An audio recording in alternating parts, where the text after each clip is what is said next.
जय हिंद मित्रों, स्वागत करते हैं आप सभी का ब्रेक टाइम क्लास में। जैसे कि आप सभी को पता है कि एडुटेरिया बिहार का तत्व संग्रह 2026 वाला आ चुका है, 5वां संस्करण। इसकी हम यहाँ पर जो है बात कर रहे हैं। पिछली वीडियो में हमने बिहार का सामान्य परिचय जो है कंप्लीट कर लिया है, पहला वाला चैप्टर। आज के जो हमारा होने वाला है बिहार के इतिहास के बारे में हम बात करेंगे, और इतिहास में भी हम एंशिएंट हिस्ट्री की बात करेंगे, मिडिवल हिस्ट्री की बात करेंगे और मॉडर्न हिस्ट्री की बात करने वाले हैं। तो एक ही वीडियो में आपकी तीनों की तीनों हिस्ट्री जो है कंप्लीट होने वाली है, जो कि बिहार के इतिहास अपने आप में एग्जाम के रूप में बहुत ज्यादा महत्वपूर्ण रहता है। तो यहाँ पर हम पूरी बुक को कवर कर ही रहे हैं, और पिछला वाला चैप्टर जो कंप्लीट हो चुका है उसको आप लोगों ने नहीं देखा है तो उसको देख लीजिएगा।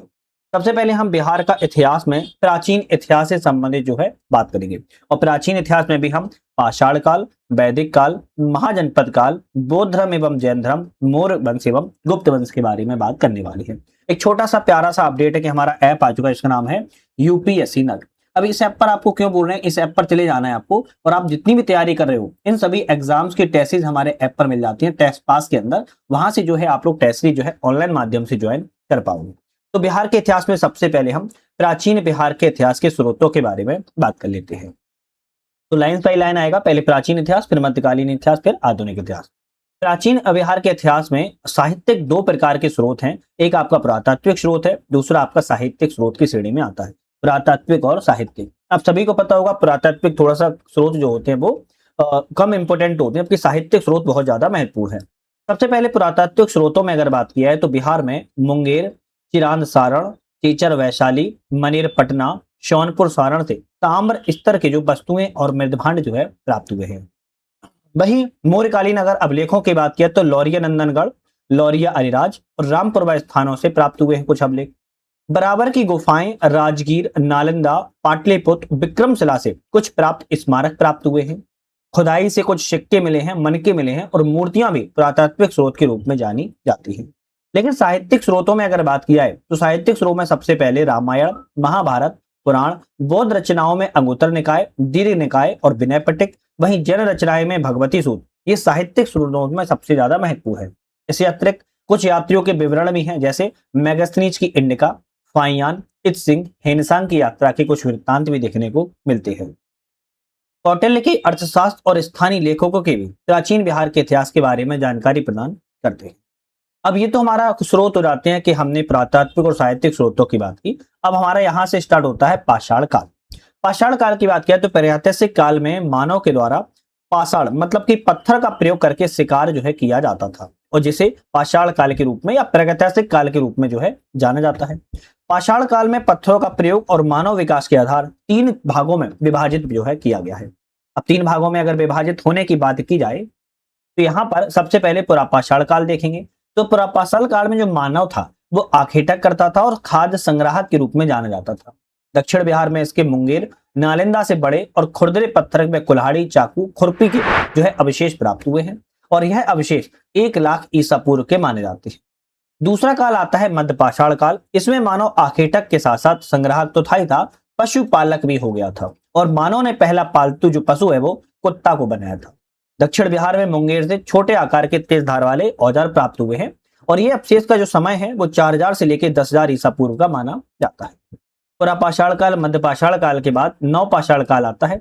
नवपाषाण में जो काल में जो मानव था वो खाद्य उत्पादक हो गया था, अभी खाद्य संग्राहक था, अभी खाद्य उत्पादक हो गया, उत्पादन करने लगा, और यहां से मानव बस्तियों के निवास के साक्ष्य भी प्राप्त होने लगते हैं।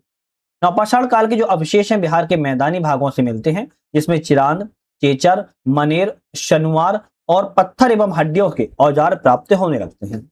साथ ही यहाँ से कुछ गुफा चित्र मिलते हैं, जैसे कैमूर की पहाड़ियों पर, नवादा पर, जमुई से गुफा चित्र प्राप्त होते हैं, और यह अवशेष 2500 ईसा पूर्व के आसपास के हैं।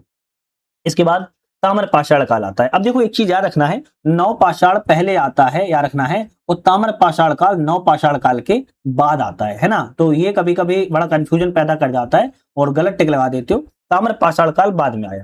ताम्रपाषाण काल में अवशेष चिरांद, सोनपुर, ताराडीह, चेचर, मनेर, सनुवार आदि से ताम्रपाषाण काल के अवशेष मिलते हैं, और इस काल में पत्थर के औजार के साथ साथ तांबे का उपयोग भी जो है प्रमाण मिले हैं किया जाता था, और यह अवशेष 1000 ईसा पूर्व के माने जाते हैं।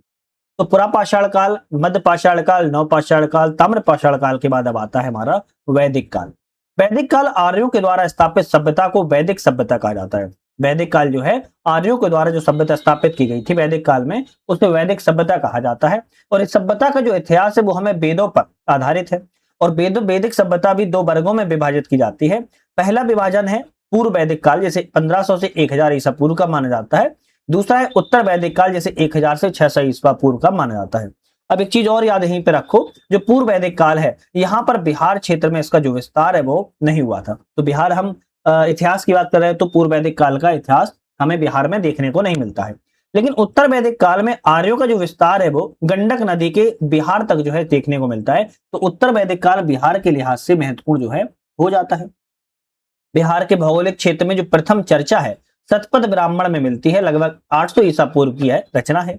बिहार के चर्चा विधेय के रूप में भी की गई है, जिसमें तिरहुत और मिथिला क्षेत्र को दर्शाया जाता है। ऋग्वेद में बिहार को कीकट कहा गया है और व्रात शब्द से संबोधित किया गया है, किसमें? ऋग्वेद में। वहीं बराह पुराण में बात किया है तो कीकट को अपवित्र प्रदेश जो है कहा गया है। तो ऋग्वेद में बिहार को कीकट और व्रात शब्द से संबोधित किया गया है और बराह पुराण में कीकट को अपवित्र प्रदेश के रूप में बताया गया है। इसके बाद महाजनपद काल आता है। प्रारंभ में छोटे छोटे कबीले जो थे राजनीतिक केंद्र हुआ करते थे। कबीलों का जो आकार वृद्धि के कारण राजनीतिक उत्थान देखने को मिला और कबीलों का विस्तार जन के रूप में होने लगा। जन से जनपद में परिवर्तन हो गया और जनपद अंत में महाजनपदों का रूप ले लिया। और इन महाजनपदों का विस्तार की बात क्या, उत्तर भारत, पश्चिम भारत, मध्य भारत के साथ साथ दक्षिण भारत में भी एक महाजनपद देखने का प्रमाण मिलता है। टोटल 16 महाजनपद थे, आप सभी को पता ही होगा। टोटल पूरे 16 महाजनपदों में अगर बात किया है तो 8 महाजनपद तो केवल उत्तर प्रदेश में है, 3 महाजनपद आपके बिहार में थे। तो यह भी क्वेश्चन बन सकता है सबसे ज्यादा 16 महाजनपदों में किस राज्य में वर्तमान में है, तो आप कहेंगे उत्तर प्रदेश में 8 है, जबकि आपका बिहार में केवल 3 महाजनपद है, याद रखिएगा। और ये किसमें मिलता है? बौद्ध ग्रंथ के अंगुत्तर निकाय और जैन ग्रंथ के भगवती सूत्र में 6ठी शताब्दी के 16 महाजनपदों की जानकारी जो है प्राप्त होती है। अगर हम बात की जाए महाजनपदों की राजधानी और वर्तमान क्षेत्र कहाँ है, जैसे मगध की बात किया तो गिरिब्रज राजगृह राजधानी थी, बिहार में स्थित है। अंग की बात किया चंपा राजधानी थी, ये भी बिहार में है।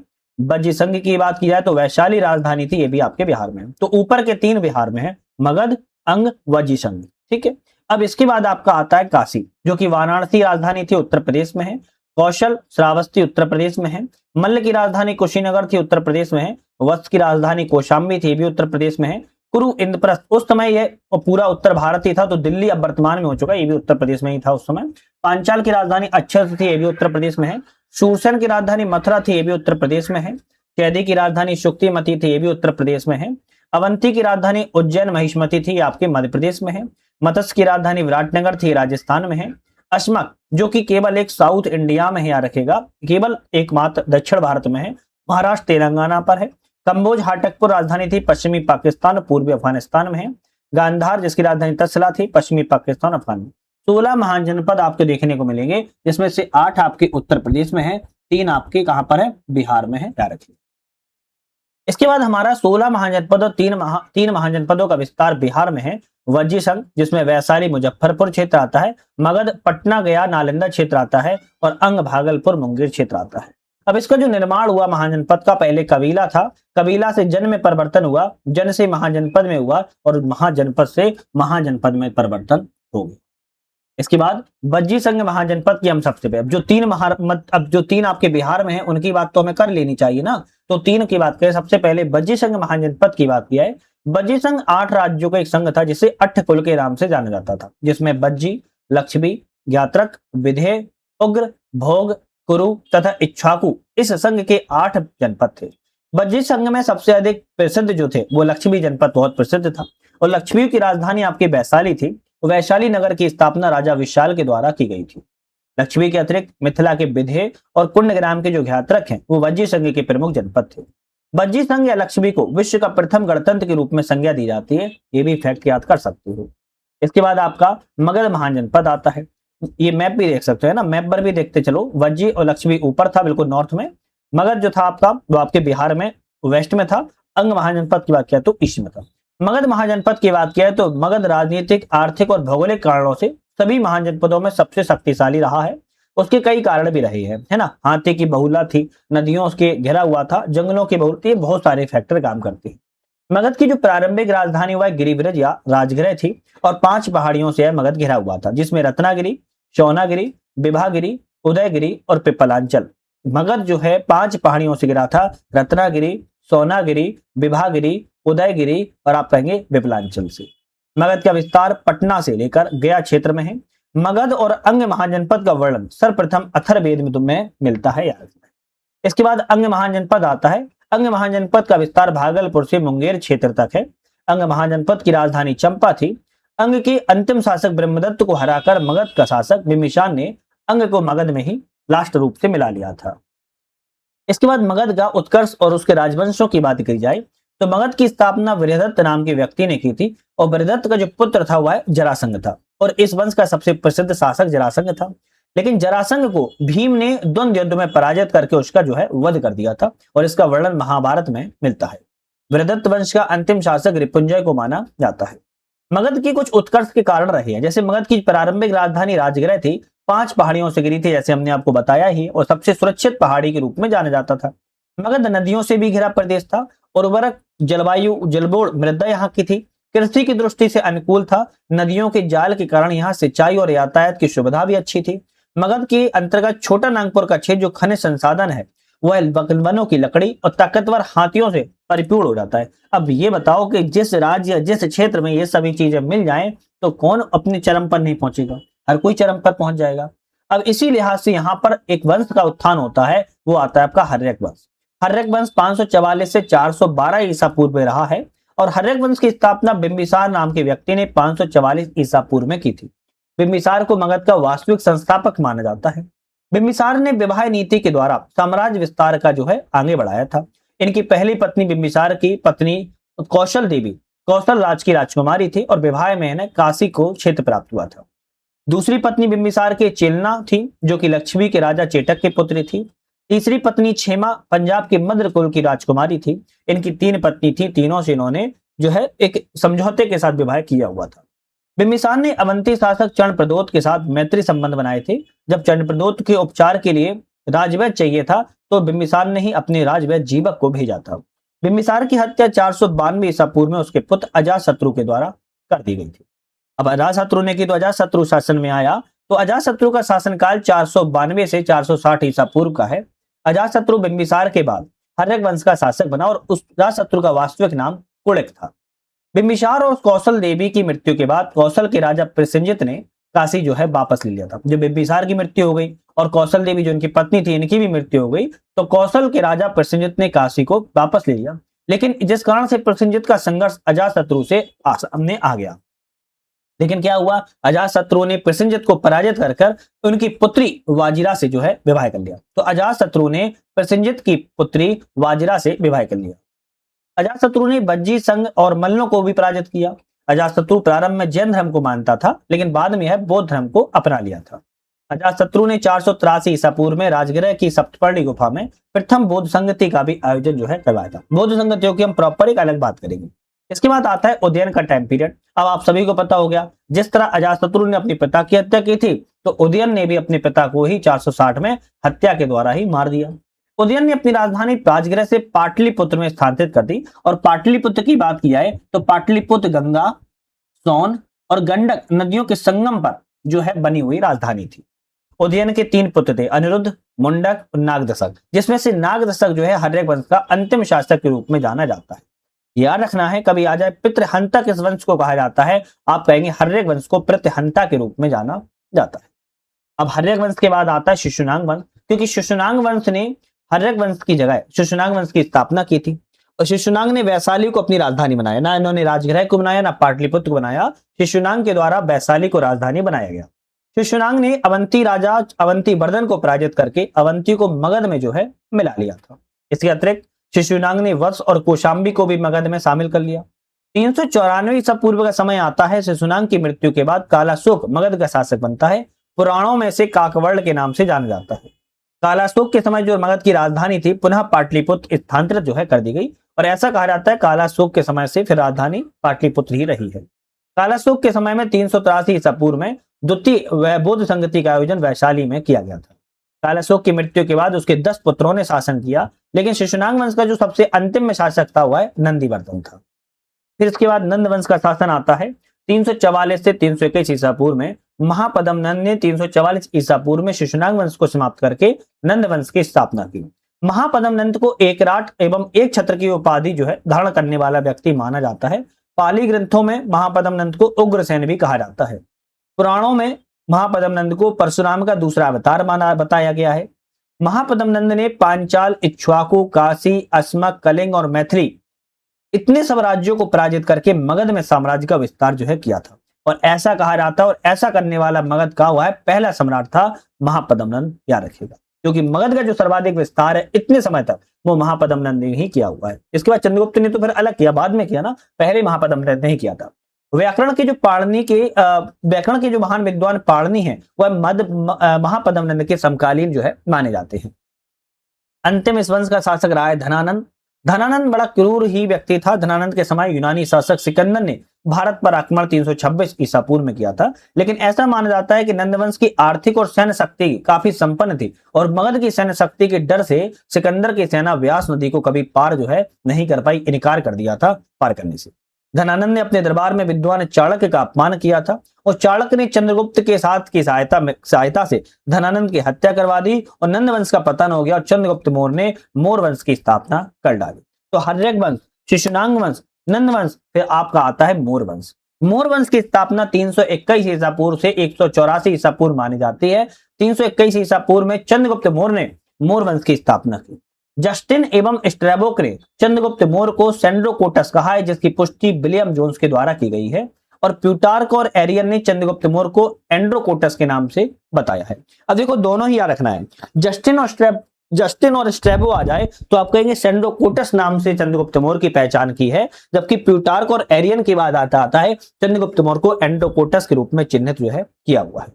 ठीक है, इसके बाद चंद्रगुप्त मौर्य के जो गुरु थे चाणक्य, कौटिल्य थे और इनका चाणक्य का वास्तविक नाम विष्णुगुप्त था, याद रखेगा। और उन्हीं की सहायता से चंद्रगुप्त मौर्य ने 321 में मौर्य वंश की स्थापना जो है की थी। चंद्रगुप्त मौर्य ने 305 में सिकंदर के उत्तराधिकारी सेल्यूकस निकेटर के साथ में युद्ध किया और सेल्यूकस निकेटर को युद्ध में पराजित करके एक संधि की। चंद्रगुप्त मौर्य को काबुल, कांधार, मकरान और हेरात का क्षेत्र सेल्यूकस निकेटर से प्राप्त हुआ, लेकिन बदले में चंद्रगुप्त मौर्य ने उपहार स्वरूप में 500 हाथी दिए थे। युद्ध के पश्चात चंद्रगुप्त मौर्य का जो विवाह है सेल्यूकस निकेटर की पुत्री यूनानी राजकुमारी हेलन कार्नेलिया से जो है हुआ था। और सेल्यूकस निकेटर ने चंद्रगुप्त मौर्य के दरबार में एक राजदूत मेगास्थनीज भेजा था और मेगास्थनीज के द्वारा ही इंडिका पुस्तक को लिखा गया या रचना की गई है। चंद्रगुप्त मौर्य का जो साम्राज्य का विस्तार है उत्तर में हिंदू कुश ईरान से लेकर दक्षिण में कर्नाटक तथा पश्चिम में सौराष्ट्र तक था और पूर्व में बंगाल तक था। ऐसा कहा जाता है कि ईस्ट इंडिया कंपनी ने भी इतना बड़ा साम्राज्य अपना भारत में नहीं फैला पाया जितना बड़ा साम्राज्य चंद्रगुप्त मौर्य का था, याद रखिएगा।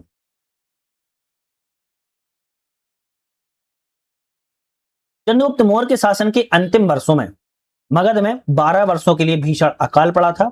चंद्रगुप्त मौर्य को राजगद्दी को त्याग कर श्रवण बेलगोला कर्नाटक चला गया था चंद्रगिरी पर्वत पर तपस्या करने।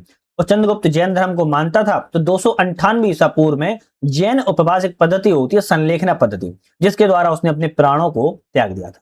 अब चंद्रगुप्त मौर्य के बाद उसका पुत्र बिंदुसार 298 से 272 तक शासन पर बैठा। चंद्रगुप्त मौर्य का उत्तराधिकारी बिंदुसार था।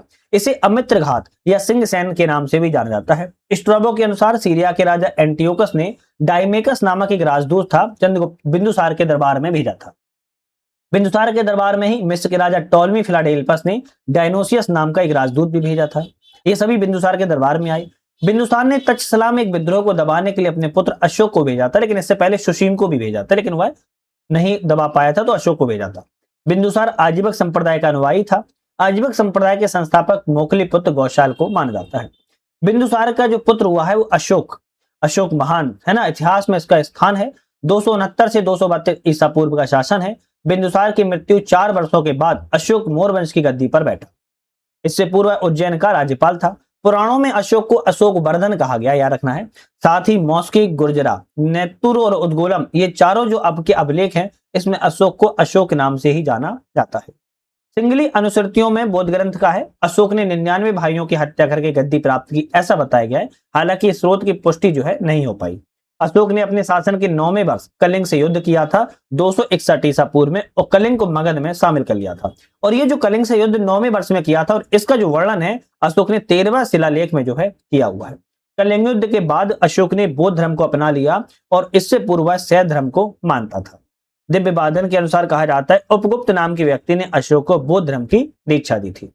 अशोक ने कुछ महत्वपूर्ण वर्ष हैं, जैसे 9वें वर्ष शासन के 9वें वर्ष कलिंग से युद्ध किया, 10वें वर्ष बोधगया की यात्रा की, 12वें वर्ष निगाली सागर की यात्रा की, 13वें वर्ष धम्म शिलालेखों का अंकन किया, 14वें वर्ष धम्म महामात्रों की नियुक्ति की, 20वें वर्ष लुम्बिनी की यात्रा की और वहां पर कर घटाकर एक वटाट कर दिया था। अशोक ने बौद्ध धर्म के प्रचार के लिए अपने पुत्र महेंद्र और पुत्री संघमित्रा को श्रीलंका जो है भेजा था। कहां पर? श्रीलंका भेजा था बौद्ध धर्म के प्रचार के लिए।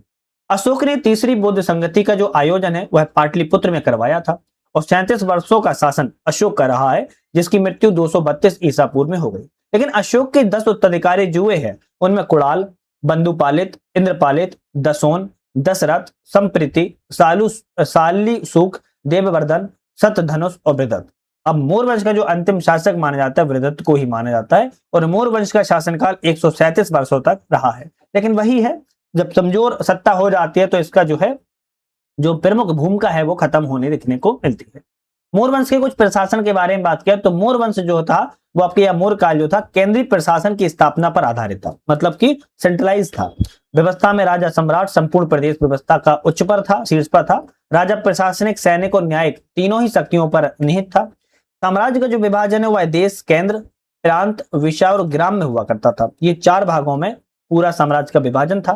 केंद्रीय प्रशासन में राजा के सहयोग के लिए अमात्य नामक प्रशासनिक अधिकारी था और तीर्थ नामक उच्च अधिकारी होते थे। और कौटिल्य ने इन तीर्थ अधिकारियों की संख्या 18 जो है बताई है। इन प्रमुख अधिकारियों में समाहर्ता जो था राजस्व विभाग का प्रधान था, सन्निदाता राज के कोषाध्यक्ष था, सीता अध्यक्ष राज की कृषि विभाग का प्रमुख था, पर्णयाध्यक्ष वाणिज्य विभाग का प्रधान था, अक्षपटलाध्यक्ष महालेखाकार था और सेनापति सैन्य विभाग का अध्यक्ष था। ये आपके जो 6 हैं वो आपके इंपोर्टेंट थे। कौटिल्य ने मौर्य शासन के सप्तांग सिद्धांत का भी उल्लेख किया है। सप्तांग सिद्धांत राजा ने राज्य के 7 परस्पर तत्वों का वर्णन बताया है। स्वामी राजा हुआ करता था सबसे टॉप पर, राजा के बाद आपका अमात्य आता है, अमात्य के बाद आपका जनपद आता है, राजा अमात्य जनपद, दुर्ग आता है, दुर्ग के बाद आपका कोष आता है और कोष के बाद आपका क्या आएगा, यहाँ पर आपका बल या दंड आ जाएगा, बल या दंड आ जाएगा और उसके बाद आपका मित्र आता है, याद रखना। तो राजा, अमात्य, जनपद, दुर्ग, कोष, दंड या बल, मित्र जो है आपके 7 जो है आपके सप्तांग सिद्धांत कौटिल्य के बाद बताए गए हैं कि इस परस्पर कार्य जो है निर्भर करते थे। मौर्य काल में 4 प्रकार की सेना थी। पैदल सेना को पात्राध्यक्ष कहा जाता है, हाथी सेना को हस्ताध्यक्ष कहा जाता है, घोड़सवार सेना को अश्वाध्यक्ष कहा जाता है और रथ सेना को रथाध्यक्ष कहा जाता था। न्याय व्यवस्था राजा के अधीन थी। राजा के बाद न्याय का व्यवस्था जो थी न्यायाधीश के द्वारा की जाती थी। न्याय व्यवस्था भी 2 प्रकार की थी, धर्मस्थ जिसे दीवानी न्यायालय कहते हैं, कंटक शोधन जिसे फौजदारी न्यायालय कहा जाता था। गुप्तचर व्यवस्था का भी आपका उल्लेख मिलता है। गुप्तचरों को गूढ़ पुरुष कहा जाता था। अर्थशास्त्र में जासूसों को चर कहा गया है, रखना है। गुप्तचर व्यवस्था भी 2 प्रकार की थी। एक संस्था जो एक ही स्थान पर रहकर गुप्तचर का कार्य करती थी, एक थी संचार जो घूम घूम कर गुप्तचरों का जो है कार्य करती रहती थी। इसके बाद गुप्तचर के बाद हमारा मौर्य प्रशासन 5 प्रांतों में विभाजित था और प्रांतों का राजकुमारों के द्वारा संचालन जो है किया जाता था। जैसे अवंती का राज्यपाल अशोक था। अब एक बात की है उत्तरापथ। उत्तरापथ की राजधानी तक्षशिला थी। दक्षिणापथ की राजधानी सुवर्णगिरी थी। प्राच्य पूर्वी की पाटलिपुत्र थी। अवंती उज्जैनी थी और कलिंग की तौसली थी। ये 5 आपके प्रांतों में पूरा मौर्य प्रशासन जो है बटा हुआ था। प्रांतों का विभाजन की बात किया तो विषय के रूप में किया जाता था और विषय का प्रधान विषयपति या प्रादेशिक कहलाता था। विषयों का विभाजन ग्राम में होता था जिसके प्रमुख को ग्रामिक कहलाता था और 10 गांवों का अगर समूह मिला लिया जाए तो उसको गोप ग्राम के नाम से जाना जाता था। मौर्य काल में नगर प्रशासन का संचालन 6 समितियों के द्वारा किया जाता था। याद रखना है 6 समितियां होती थी और प्रत्येक समिति में 5 सदस्य होते थे। टोटल 30 सदस्यों के द्वारा नगर का संचालन जो है किया जाता था। अब इसमें जो 6 समितियां थी, पहली समिति कारीगर और शिल्पकारों की निगरानी के लिए, दूसरी समिति विदेशियों की देखरेख के लिए, तीसरी समिति जन्म और मृत्यु का पंजीकरण के लिए, चौथी समिति वाणिज्यिक व्यापार मापतौल के लिए, 5वीं समिति कारीगरों के द्वारा उत्पादित माल बिक्री के लिए और 6वीं समिति व्यापार पर चुंगी की वसूली के लिए। और प्रत्येक में 5 सदस्य होते थे। टोटल 30 सदस्यों के द्वारा नगर का संचालन किया जाता था। अर्थव्यवस्था की बात किया तो मौर्य काल में राज्य की जो आय का स्रोत था वो कृषि था, लेकिन हालांकि उद्योग और व्यापार भी उस समय फला फूला था। लेकिन सर्वाधिक जो आय प्राप्त होती थी वो कृषि से होती थी और कृषि पर 1/6 कर प्राप्त किया जाता था और सरकारी भूमि को सीता भूमि के नाम से जाना जाता था। उद्योग और व्यापार पर 1/10 कर की प्राप्ति होती थी और प्रमुख मौर्य काल में जो व्यापारिक बंदरगाह थे भड़ोच या भरूच जो कि गुजरात में स्थित था। करों की अगर चोरी कोई करता था तो उसे मृत्युदंड का प्रावधान था। सामाजिक व्यवस्था की बात किया तो कौटिल्य ने समाज में ब्राह्मण, क्षत्रिय, वैश्य और शूद्र में 4 वर्गों में जो है विभाजन कौटिल्य ने बताया है। लेकिन मैगस्थनीज ने कहा है कि 7 वर्गों में समाज विभाजित था: दार्शनिक, किसान, पशुपालक, कारीगर, सैनिक, निरीक्षक एवं सभासद। तो मैगस्थनीज ने 7 भागों में 7 वर्गों में विभाजित किया है, जबकि कौटिल्य ने बात किया तो 4 वर्गों में विभाजित किया हुआ है। कौटिल्य के अनुसार बताया जाता है कि दास प्रथा का प्रचलन था, जबकि मैगस्थनीज कहते हैं दास प्रथा का प्रचलन नहीं था। मौर्यकालीन समाज में महिलाओं की स्थिति जो थी बहुत अच्छी थी, मतलब अच्छी कह सकते हो। वैश्यावृत्ति के भी प्रमाण मिलते हैं और वैश्यावृत्ति करने वाली जो महिलाएं होती थी उन्हें रूपा जीवा के नाम से जाना जाता था। मौर्य काल में ताकतवर केंद्रीय सत्ता के अधीन कला रूप स्थापत्य कला और मूर्ति कला का जो है विकास हुआ है। ये कला के 2 रूप थे, जिसमें राजकीय संरक्षण प्राप्त होता था, वह विकसित कला राजकीय कला कहलाती थी और जो स्थानीय कलाकारों के द्वारा होती थी उसे लोक कला के रूप में जाना जाता था। वो तो स्वाभाविक सी बात है ना। तो ये आपकी राजकीय कला के अगर प्रमाणों की बात किया है तो राजप्रसाद, स्तंभ, स्तूप, गुहा विहार प्रमुख है। वहीं लोक कला की अगर बात की जाए तो लोक कला में आपके बलुआ पत्थर से बनने वाली दीदारगंज पटना से प्राप्त चमार ग्राण यक्षिणी की मूर्ति सबसे प्रमुख है। लोहानीपुर पटना से जैन तीर्थंकर की मूर्ति प्राप्त हुई। तो राजकीय कला और लोक कला का भी प्रमाण मिलता है। राजकीय कला को जो है आपका साम्राज्य से क्या मिलती थी, आपका सहायता मिलती थी, जबकि लोक कला को सहायता नहीं मिलती थी। अब इसके बाद आपका बौद्ध धर्म और जैन धर्म की बात किया है तो बौद्ध धर्म की बात किया है सबसे पहले। तो बौद्ध धर्म में संस्थापक की बात किया है। बौद्ध धर्म के संस्थापक कौन है तो आप कहेंगे गौतम बुद्ध है। कौन है? गौतम बुद्ध यहाँ रखेगा। और गौतम बुद्ध का जो जन्म है वह 563 ईसा पूर्व में हुआ था, जबकि इनकी मृत्यु जो है 483 ईसा पूर्व में हुई। गौतम बुद्ध के जन्म स्थान लुम्बिनी जो कि वर्तमान में नेपाल में है। गौतम बुद्ध के बचपन का नाम सिद्धार्थ था और इनके पिता का नाम शुद्धोधन था। माता का नाम महामाया देवी था, लेकिन गौतम बुद्ध के जन्म के 7वें दिन इनका देहांत हो गया था, तो इनकी मौसी ने इनका पालन पोषण किया था, जिनका नाम प्रजापति गौतमी था। गौतम बुद्ध के पत्नी का नाम यशोधरा था और पुत्र का नाम राहुल था। सौतेले भाई का नाम देवदत्त था। इनके कुल का नाम शाक्य छत्री था। प्रिय घोड़े का नाम कंथक था। सारथी का नाम चाण था और अन्य नाम शाक्य मुनि के नाम से गौतम बुद्ध को जाना जाता है। गौतम बुद्ध के आप बौद्ध धर्म के बारे में बात किया। 6ठी शताब्दी में ब्राह्मण धर्म के विरुद्ध कई धर्मों का उदय हुआ, लेकिन सबसे प्रमुख जो धर्म सामने आया था वो बौद्ध धर्म आया था और बौद्ध धर्म की स्थापना गौतम बुद्ध ने की। उनके आध्यात्मिक और दर्शन के कारण सर एडविन एल्डर ने एशिया का ज्योतिपुंज लाइट ऑफ एशिया के नाम से इन्हें संबोधित किया है। बुद्ध ने 4 दृश्यों को देखा था, जिसमें बूढ़ा व्यक्ति था, बीमार व्यक्ति था, एक शव था और एक सन्यासी व्यक्ति था। और सन्यासी व्यक्ति सबसे सुखी व्यक्ति या हसमुख देखने को मिला था और उसके पश्चात इन्होंने गृह त्याग करने का निर्णय ले लिया।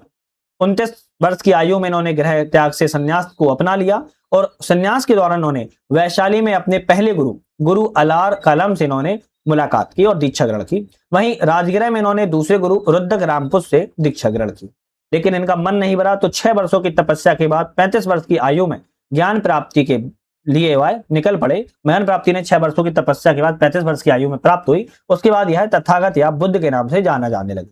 इन्हें जो ज्ञान प्राप्ति हुई थी वह बैसाख पूर्णिमा को पीपल के वृक्ष के नीचे निरंजना फल्गु नदी के तट पर बोध गया में प्राप्ति हुई थी। अब बौद्ध धर्म की जब प्राप्ति हो गई तो इन्होंने 4 आर्य सत्य बताए। दुख संसार दुखमय है। दुख समुदाय, दुख का कारण तृष्णा है। दुख निरोध, दुख निवारण के लिए तृष्णा पर विजय पाना आवश्यक है। दुख निरोध मार्ग, दुख निवारण के लिए अष्टांगिक मार्ग आवश्यक है। जब इन्होंने अष्टांगिक मार्ग बता दिए तो अष्टांगिक मार्ग में सम्यक दृष्टि, सम्यक संकल्प, सम्यक वाक, सम्यक कर्म, सम्यक आजीविका, सम्यक व्यायाम, सम्यक स्मृति और सम्यक समाधि, ये अष्टांगिक मार्ग जो है बौद्ध धर्म के द्वारा ही बताए गए हैं। बौद्ध धर्म में त्रिरत्न है। त्रिरत्न में बुद्ध, धम्म और संघ को माना जाता है। अगर मार्ग की बात की किस मार्ग को बुद्ध ने अपनाया तो मध्यम मार्ग को अपनाया था। बुद्ध ने अपने उपदेश किस भाषा में दिए तो पाली भाषा में दिए हैं। बुद्ध ने अपना पहला उपदेश सारनाथ ऋषि पत्तन में दिया था, जिसे धर्म चक्र प्रवर्तन के रूप से जाना जाता है। बुद्ध ने सर्वाधिक उपदेश कौशल देश की राजधानी श्रावस्ती में दिए हैं। बुद्ध की मृत्यु 483 ईसा पूर्व में कुशीनगर मल्ल 80 वर्ष की अवस्था में हो गई थी। बौद्ध धर्म का परम लक्ष्य था निर्माण की प्राप्ति। बुद्ध के पुनर्जन्म की कथा जातक कथा में मिलती है। बौद्ध धर्म के 10 शील आचरण है। बुद्ध के निर्माण को सरल बनाने के लिए इन्होंने 10 शीलों को बल दिया है। सत्य, अहिंसा, अस्तेय, अपरिग्रह और ब्रह्मचर्य, ये तो आम लोगों के लिए भी हैं। जबकि नित्य गायन का त्याग, असमय भोजन का त्याग, कोमल सैया का त्याग, सिंगार प्रसादनों का त्याग और मद्य सेवन का त्याग, ये आपके बौद्ध धर्म के लोगों के लिए थे। बुद्ध की जीवन की घटनाओं की कुछ प्रतीक है, जैसे जन्म जो है कमल को माना जाता है, वहीं यौवन साण को माना जाता है, महाविष्कर्म गृह त्याग जिन्होंने किया था घोड़ा को माना है, संबोधि ज्ञान प्राप्ति पीपल या बोधि वृक्ष को कहा है, महानिर्माण जो मृत्यु है वो पदचिन्ह या स्तूप बोला है, धर्म चक्र परिवर्तन जो पहला उपदेश आता है जिसे चक्र के प्रतीक के रूप में जाना जाता है। बौद्ध धर्म में चौथी बौद्ध संगति के उपरांत दो भागों में बौद्ध धर्म विभाजन हो गया था। जो हीनयान था वह परिवर्तन का विरोधी था, महायान था परिवर्तन का समर्थक था। तो चौथी बौद्ध संगति जब हुई थी, महायान और हीनयान में इसका जो है विभाजन हो गया था। लेकिन याद रखना है 8वीं सदी में बौद्ध धर्म में एक आडंबर वाली शाखा भी हुआ जिसका विकास ब्रजयान के नाम से जाना जाता है। तो हीनयान, महायान, ब्रजयान। अब बौद्ध संगति का जो हुई है आपकी चार, पहली बौद्ध संगति 483 ईसा पूर्व में राजगृह में अजात शत्रु के शासन काल में महाकश्यप की अध्यक्षता में, जिसमें सुत्त पिटक और विनय पिटक की रचना किया गई थी। दूसरी बौद्ध संगति 383 ईसा पूर्व में हुई थी। 100 वर्षों के बाद वैशाली में कालाशोक का शासन काल था। सर्वकामनी की अध्यक्षता में महासांगिक और स्तर में इसका विभाजन हुआ। तीसरी बौद्ध संगति 250 ईसा पूर्व में पाटलिपुत्र में अशोक के शासन काल में मोगलीपुत्र की अध्यक्षता में अभिधम्म पिटक का इसमें संकलन किया गया। चौथी बौद्ध संगति पहली शताब्दी में हुई थी कुंडलवन कश्मीर में कनिष्क के शासन काल में कुषाण वंश में। वसुमित्र इसमें अध्यक्ष थे, अश्वघोष उपाध्यक्ष थे। महायान और हीनयान में इसका जो विभाजन है वो देखने को मिला है। बौद्ध धर्म के त्रिपिटक हैं। सुत्त पिटक जिसमें बुद्ध के उपदेशों का संकलन है, जिसका पिटक का संकलन आनंद ने किया है। विनय पिटक जिसमें संघ के नियमों का संकलन है, इसका संकलन उपाली ने किया है। अभिधम्म पिटक जिसमें बुद्ध के दार्शनिक विचारों का संकलन है और इस पिटक का संकलन मोगलीपुत्र के द्वारा किया गया है। बौद्ध धर्म के कुछ पवित्र स्थल हैं, जैसे चैत्य। बौद्ध धर्म में जहां पूजा घर हुआ है उसे चैत्य कहते हैं। बिहार जहां बौद्ध भिक्षु निवास करते हैं उसे बिहार कहते हैं। स्तूप जहां पवित्र बौद्ध धर्म के अवशेषों का संग्रहण किया जाता है उसे बिहार के नाम, स्तूप के नाम से जाना जाता है। तो चैत्र, स्तूप और बिहार बहुत प्रमुख स्थल है। अब बौद्ध धर्म के बाद जैन धर्म आता है और जैन धर्म के जो संस्थापक है वह ऋषभदेव है और जैन धर्म के प्रथम तीर्थंकर ऋषभदेव को ही माने जाते हैं। हालांकि आदिनाथ और ऋषभनेत्र भी इन्हें कहा जाता है। जैन धर्म में कुल 24 तीर्थंकर हुए हैं। 23वें तीर्थंकर पार्श्वनाथ थे और इनका जन्म काशी में हुआ था और उनके पिता अश्वसेन काशी के राजा थे। इन्हें जो ज्ञान प्राप्ति है पार्श्वनाथ को उन्हें संबित शिखर पर प्राप्त हुई थी और इन्होंने 4 महाव्रत दिए हैं, सत्य, अहिंसा, अस्तय, अपरिग्रह। अब देखो जो 4 महाव्रत हैं ये आपके पार्श्वनाथ के द्वारा दिए गए हैं, जबकि 5वां व्रत जो आपका ब्रह्मचर्य है इसमें वह आपको किसने दिया है, वह आपके महावीर स्वामी के द्वारा जो है दिया गया है, याद रखिएगा। हालांकि भी आगे बात कर लेंगे, लेकिन बात किया है महावीर स्वामी की, तो जैन धर्म की बात किया है। जैन धर्म के संस्थापक ऋषभदेव हैं।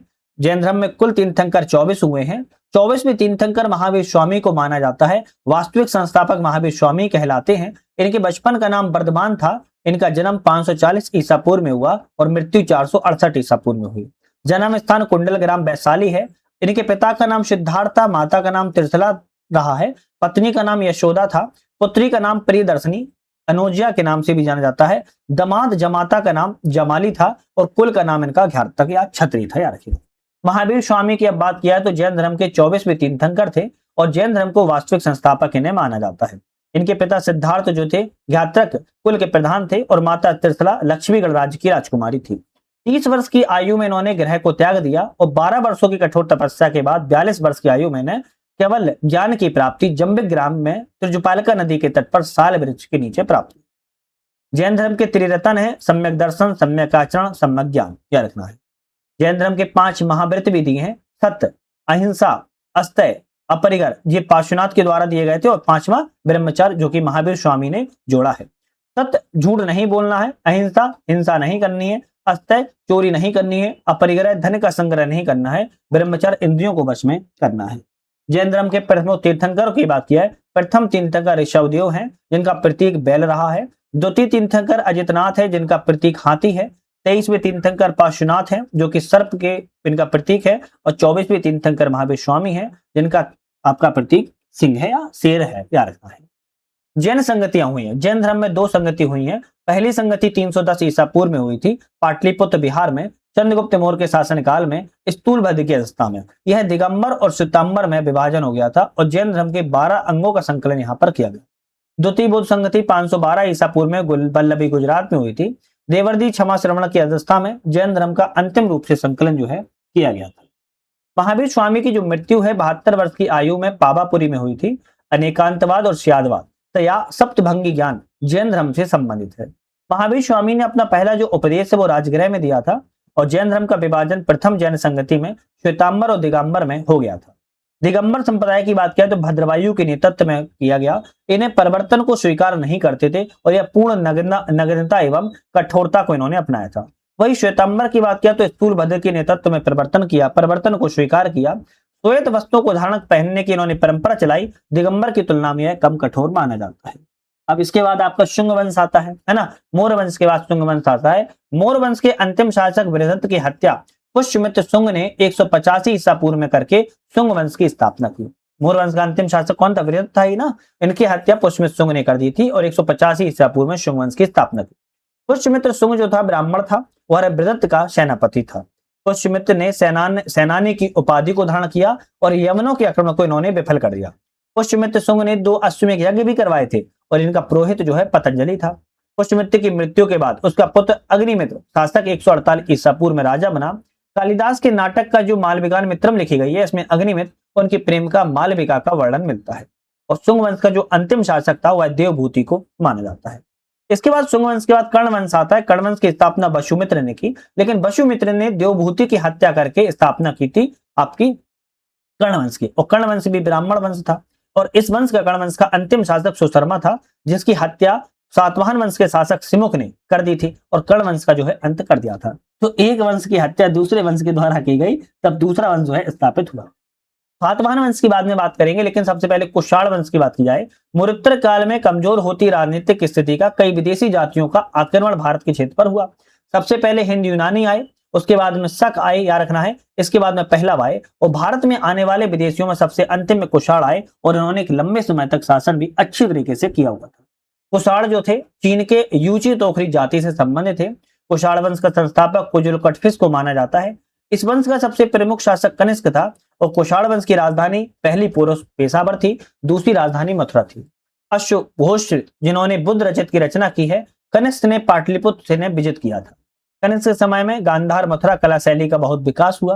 कनिष्क ने चौथी बौद्ध संगति का आयोजन कुंडलवन कश्मीर में किया था, जहां पर आपका चौथी बौद्ध संगति में हीनयान और महायान में बट गया था। कनिष्क ने 78 ईसा पूर्व में राजा बनने के अवसर पर एक शक संबंध भी चलाया था, जो वर्तमान में भी भारत सरकार के द्वारा इसको मान्य है। कनिष्क के समय सिल्क मार्ग पर कुषाणों का आधिपत्य था। इसके बाद आता है गुप्त वंश।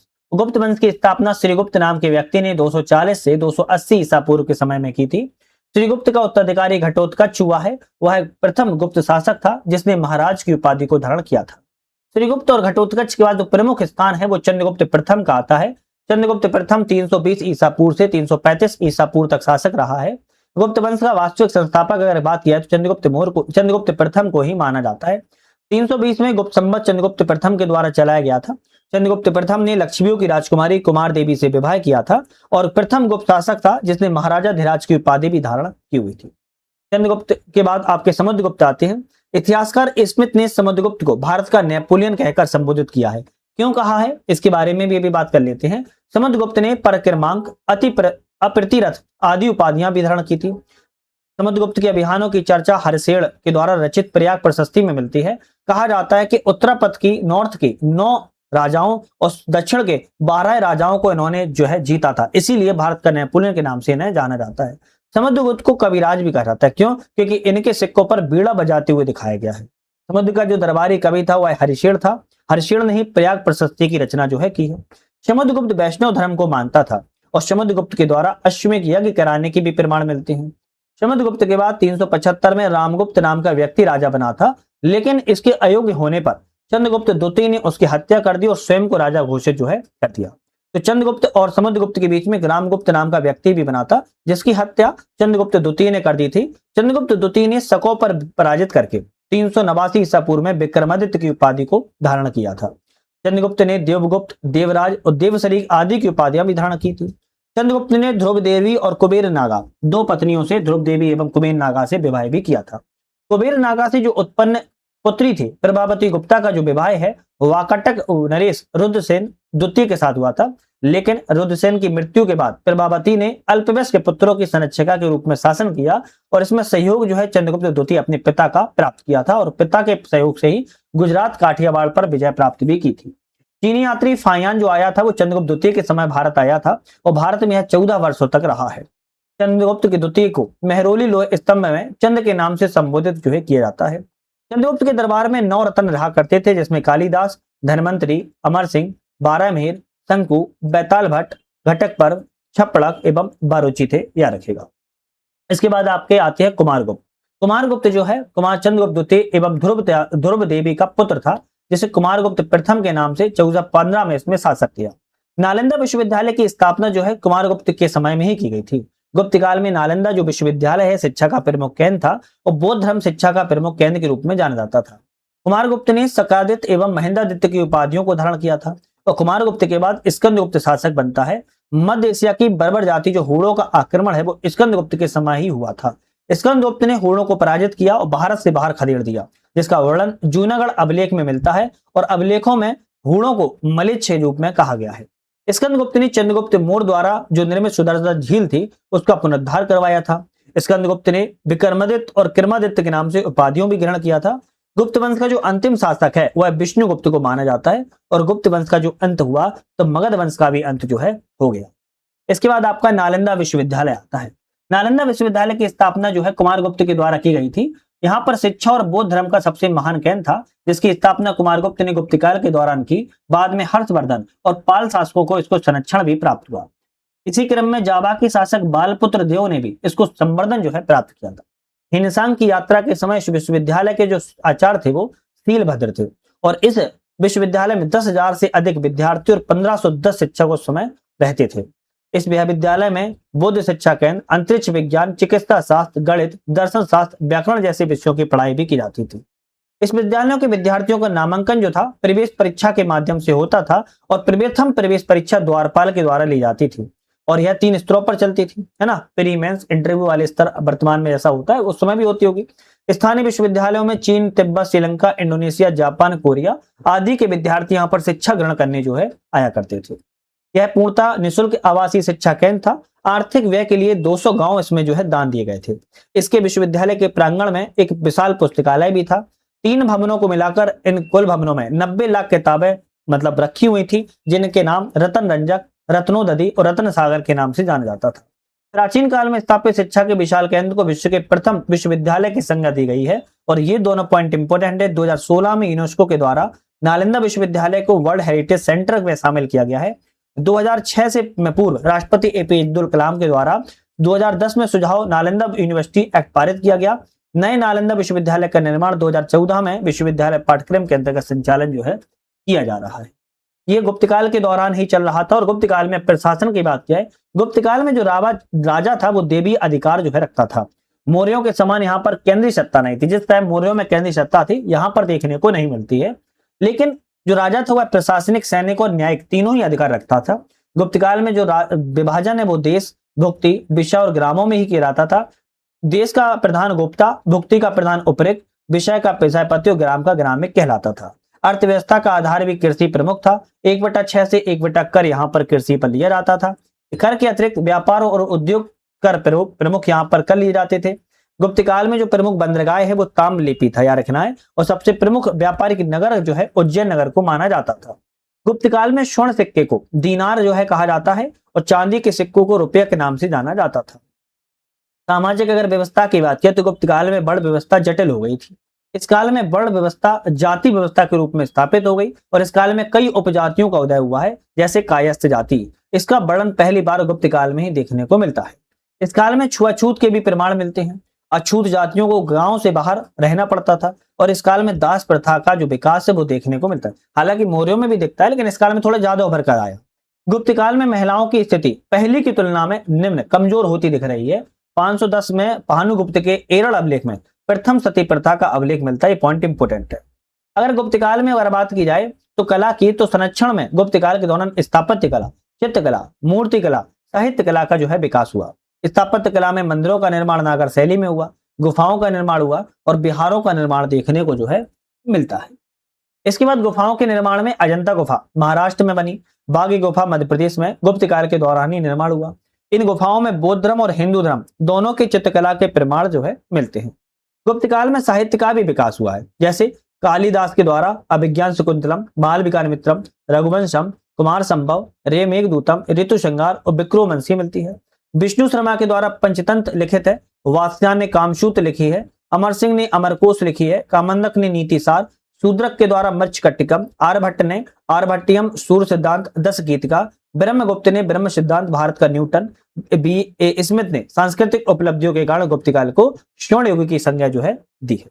गुप्त काल के बाद आता है पाल वंश। पाल वंश की जो स्थापना है वो गोपाल के द्वारा 750 ईसा पूर्व में की गई थी। गोपाल ने उदंतपुरी विश्वविद्यालय की स्थापना बिहार शरीफ में की और इस वंश का सबसे प्रमुख शासक जो है धर्मपाल को माना जाता है और धर्मपाल के द्वारा विक्रमशिला विश्वविद्यालय भागलपुर में स्थापना जो है करवाई गई थी। सोमपुर महाविहार जो वर्तमान में बांग्लादेश में, इसका निर्माण भी धर्मपाल के द्वारा ही करवाया गया था। धर्मपाल ने त्रिपक्षीय संघर्ष, प्रतिहारों, राष्ट्रकूटों और पालों के बीच में संघर्ष हुआ, इसमें भाग लिया था। धर्मपाल प्रतिहार शासक वत्सराज से पराजित हुआ, लेकिन बाद में धर्मपाल ने राष्ट्रकूट शासक ध्रुव और प्रतिहार शासक वत्स को पराजित करके कुछ समय के लिए कन्नौज पर अधिकार जो है कर लिया था। धर्मपाल के द्वारा उत्तरापद स्वामी की उपाधि को धारण किया गया। धर्मपाल के बाद उसका पुत्र देवपाल 810 ईसा पूर्व में शासक बना। देवपाल ने मुंगेर को अपनी राजधानी बना लिया। देवपाल के ही समय में जावा के इंडोनेशिया के शासक शैलेंद्र वंशी बालपुत्र देव ने नालंदा बिहार में बनवाने के 5 गांव जो है दान में दिए थे। देवपाल के बाद विग्रहपाल, महिपाल और रामपालों ने शासन जो है किया हुआ है। पाल काल में कांसे की मूर्तियों अपनी कलात्मक के लिए काफी प्रसिद्ध थी। धीमन और बिठपाल इस कला के प्रवर्तक, स्पॉन्सर जो है माने जाते थे। बिहार में कुछ इतिहास की नागवंशियों की अगर हम वंशावली की बात किया, जैसे बृहद शासक जो था गिरिव्रज या राजगृह राजधानी रही है। बिंबिसार ने गिरिव्रज राजगृह राजधानी बताया। उदयन ने पाटलिपुत्र राजधानी बनाया। शिशुनाग ने वैशाली राजधानी बनाई। कालाशोक के समय पाटलिपुत्र रही। नंदवंश ने पाटलिपुत्र बनाई। मोर वंश के द्वारा पाटलिपुत्र रही। कुषाण वंश ने पुरुषपुर, पेशावर या मथुरा राजधानी बनाई। गुप्त वंश ने पाटलिपुत्र राजधानी बनाई और पाल वंश के द्वारा मुंगेर राजधानी बनाई। किस वंश के शासक ने कौन सी राजधानी बनाई, इसके बारे में बात की। अब प्राचीन कुछ ऐतिहासिक स्रोत हैं, जैसे अर्थशास्त्र कौटिल्य ने लिखा है, बुद्ध चरित अश्वघोष ने लिखी है, प्रज्ञा पारमिता नागार्जुन ने लिखी है, शून्यवाद का सिद्धांत बताया है, सीयू की हिंसांग ने लिखी है, भारत का यात्रा विवरण है, इंडिका मैगजीन ने लिखी है, मोर साम्राज्य का विवरण है, मिलिंद पनो नागसेन ने लिखी है, बैक्ट्रियन शासक मिनांडर और नागसेन की वार्तालाप है, ललित विस्तार बुद्ध की लीलाओं का वर्णन है, महावंश श्रीलंका के राजाओं का वर्णन है, जातक कथाओं में बुद्ध की पूजनम की कहानियां लिखी गई। इसके बाद हमारा मध्यकालीन बिहार आता है। अब जैसे कि हमने वैसे आपसे बोला है कि हम एक ही वीडियो में सभी बातें कर लेंगे, लेकिन आई थिंक बहुत लंबी लंबी वीडियो बन जाएगी, तो इसलिए हम पार्ट में ही विभाजन कर देते हैं, वो ज्यादा ठीक रहेगी, है ना। तो हम यहाँ पर प्राचीन इतिहास तो कंप्लीट कर ही लिया है। नेक्स्ट वीडियो में हम मध्यकालीन बिहार के इतिहास पे बात कर लेंगे, तो आप लोग देखना नहीं भूलना है ना। बिहार का सामान्य बच्चा की पहली वीडियो बना चुके हैं। आज हमारी एंशिएंट हिस्ट्री, प्राचीन इतिहास की बात हो गई बिहार की। अब नेक्स्ट वीडियो में हम मध्यकालीन बिहार का इतिहास करेंगे और हम फिर थर्ड वीडियो में आपकी आधुनिक बिहार के इतिहास की बात करेंगे। ज्यादा लंबी वीडियो में फिर क्या होगा, आप भी स्किप करोगे, देखना थोड़ा सा लाजमी नहीं रहेगा। डेली वीडियो आएगी तो आप अपना डेली जो है कंटिन्यू उसको कवर करते रहेगा और अपना प्रैक्टिस जो है लगाते रहेगा। बहुत जल्दी एडुटेरिया का हम बीपीएससी का PYQ भी लाने वाले हैं, प्रीवियस ईयर जो आपका प्रैक्टिस सेट है उसको भी लाने वाले हैं। पहले हम शुरुआत करेंगे सब्जेक्ट वाइज, प्राचीन इतिहास से, मध्यकालीन इतिहास से, आधुनिक इतिहास से, भारत का भूगोल, फिर विश्व का भूगोल, अर्थव्यवस्था। तो इस टाइप से जो है सब्जेक्ट वाइज हम लेके PYQ आ रहे हैं एडुटेरिया का, उसको भी नया वाला जो है उसको कवर हम करेंगे। चैनल पे नए हो सब्सक्राइब लाइक शेयर कर ही लेना है, साथ में हमारा जो ऐप आ चुका है यूपीएससी नेट उसको भी ज्वाइन कर लेना है। आज हम समाप्त कर देंगे, नेक्स्ट वीडियो पर मुलाकात करेंगे, तब तक के लिए धन्यवाद।